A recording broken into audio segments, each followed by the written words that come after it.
Hey guys, welcome back. Gonna get started with our first lesson. It's gonna be a review on topic 16, lessons 1, 2, and 3. So again, this is review. We've already done this content.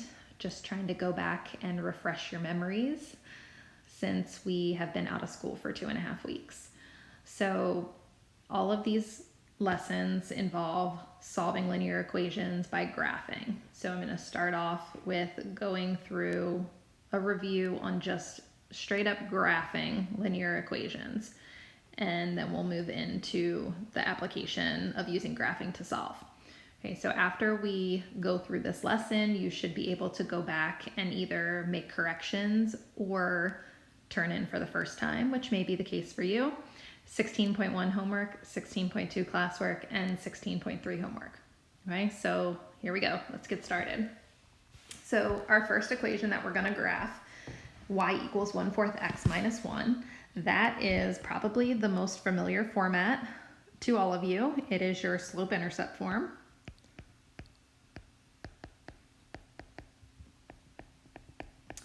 And that is your y equals mx plus b format, which you all love. And we like this because it tells us some information which makes it easier for us to graph. So when we're in y equals mx plus b, we know that whatever is sitting in the b spot is our y-intercept, and we know whatever is sitting in the m spot is our slope. So if we're looking at this equation, the 1/4 is our m, and the -1 is our b. This is going to help us graph this line very easily because that's all we need. We need either 2 points or we need a point in the slope.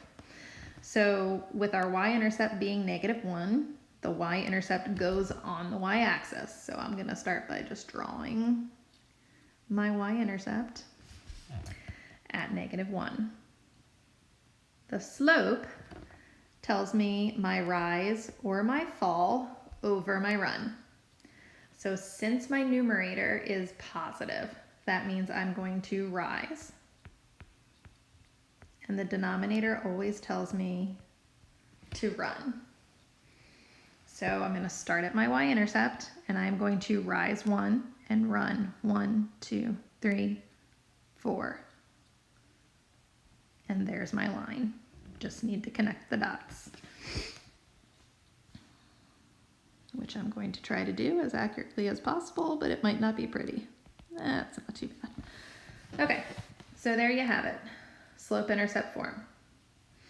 Plot your y-intercept, trace your rise or fall over run. Remember, we're always running to the right. Connect the 2 points, you have your line. The second form, the one that most of you don't like, is standard form.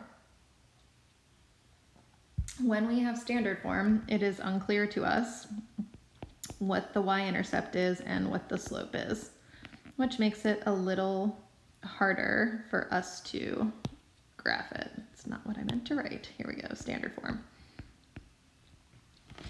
So what we're going to do is we're going to start with standard form, and we are going to rearrange it into slope-intercept form. So to get it into slope-intercept form, remember we are trying to isolate y. We want to get y all by itself on the left-hand side of the equation, which means we need to move the x and we need to move the 4. So we're going to start by moving the x because it's furthest away from the y. So I have a plus x here. How do you undo addition? With subtraction. So I'm going to subtract x from both sides. Whatever I do to one side, I have to do to the other to keep it balanced. Okay, so that cancels. And I'm left with 4y equals -x minus 12. Again, keeping in mind we are trying to get y by itself. So I need to get that 4 away from the y.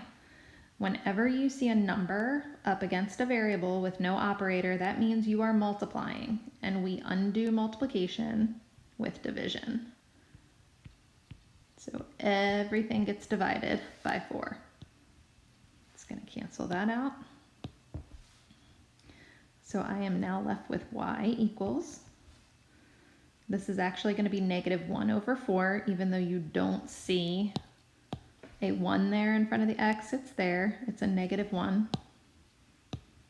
So we have -1/4 x, and then -12 divided by 4 is -3. Okay, so there's our equation. Now we're right back to graphing like the previous question. -3 is our b, -1/4 is our m. So I'm going to start with -3. It's my y-intercept. I'm going to plot that on the y-axis. And then I'm going to trace my slope. My slope is negative this time, -1/4. So that means I am falling 1 and running 4. So from my y-intercept, from my starting point, I go down 1 and right 1, 2, 3, 4. And then I'm going to try to connect the dots with a line or some form of a line, best I can do. And there you have it.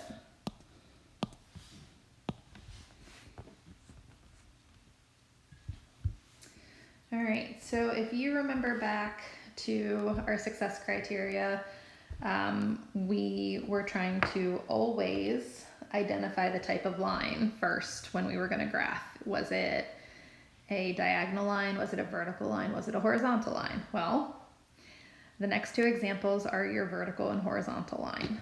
So we have x equals 5. So I want you to remember vuxhoy, vux, V-U-X.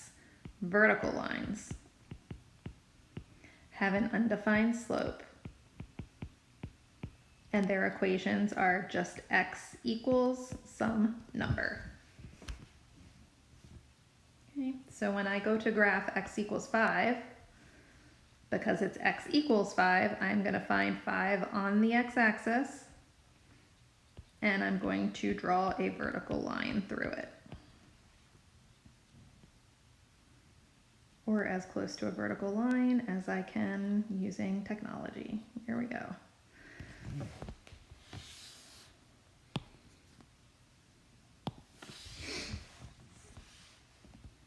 Okay, y equals 3. Hoy.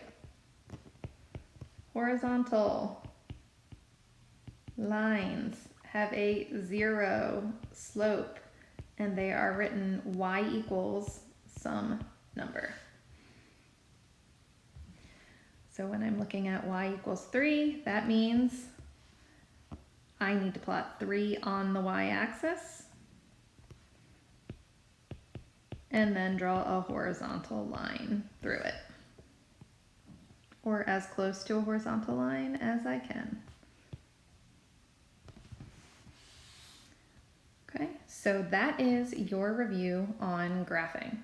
Now we're going to get into the actual application and solving using